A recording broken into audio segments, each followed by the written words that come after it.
പഠനം എന്നത് മനസ്സിലാവാത്ത സൂത്രവാക്യങ്ങളുടെ ഒരു മങ്ങിയ ലോകമായി മാറിയോ?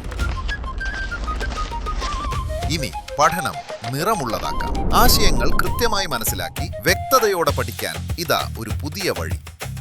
8, 9, 10 +1, +2 ക്ലാസുകൾക്ക് മികച്ച പരിശീലനം. പഠനം ഇനി ആഘോഷമാക്കാം. അത്യാധുനിക സൗകര്യങ്ങളോടെ RGL അക്കാദമി. അഡ്മിഷനായി ഇന്നു തന്നെ വിളിക്കൂ.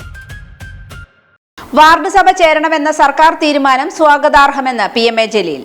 വാർഡ് സഭ ചേരില്ല എന്ന് പറഞ്ഞിട്ടില്ല എന്നും വ്യക്തമായ കണക്കുകൾ കാണിക്കണമെന്നുമാണ് തങ്ങൾ ആവശ്യപ്പെട്ടത് എന്നും കഴിഞ്ഞ ദിവസം വ്യക്തമായ കണക്കുകൾ സെക്രട്ടറി നൽകിയെന്നും എല്ലാ വാർഡ് സഭകളിലെയും പദ്ധതികൾ ചർച്ച ചെയ്ത പുതിയ വാർഷിക പദ്ധതി അംഗീകരിക്കാനാണ് സർക്കാർ അറിയിച്ചിരിക്കുന്നത് എന്നും സർക്കാർ തീരുമാനം സ്വാഗതാർഹമാണെന്നും PMA ജലീൽ പറഞ്ഞു.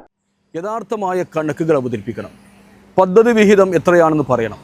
ഈ കാര്യങ്ങളൊക്കെ കഴിഞ്ഞ ദിവസം നഗരസഭാ സെക്രട്ടറി ഞങ്ങൾക്ക് നൽകിയിട്ടുണ്ട്. അതിൻ്റെ അടിസ്ഥാനത്തിൽ ബഹുമാനപ്പെട്ട കോടതി ഇപ്പോൾ കോടതിയുടെ അടിസ്ഥാനത്തിൽ സർക്കാർ ഉത്തരവ് വന്നിട്ടുള്ളത് ഇവിടെ വാർഡ് സഭകൾ നടത്താത്ത വാർഡ് സഭകൾ നിശ്ചിത സമയത്തിനകം വാർഡ് സഭകൾ പൂർത്തിയാക്കണം. മാത്രമല്ല ഈ എല്ലാ വാർഡുകളെയും പദ്ധതികൾ ഉൾപ്പെടുത്തിക്കൊണ്ട് ഭേദഗതി പദ്ധതികൾ കൂടി പരിഗണിച്ചുകൊണ്ട് പുതിയ കൗൺസിലിന് വാർഷിക പദ്ധതി തയ്യാറാക്കി കൗൺസിൽ അംഗീകരിക്കണമെന്നാണ് ബഹുമാനപ്പെട്ട കോടതി പറഞ്ഞിട്ടുള്ളത്, സർക്കാർ പറഞ്ഞിട്ടുള്ളത്. ഇതിലെന്താണ് വിരോധമുള്ളത്? ഞങ്ങളെ സംബന്ധിച്ചോളം ഇത് സ്വാഗതാർഹമായ വിധിയാണ്. മാത്രമല്ല ഇതിൽ എന്തെങ്കിലും അപാകതകളുണ്ടെങ്കിൽ അത് പരിശോധിക്കാനുള്ള അവസരം സർക്കാർ നൽകും.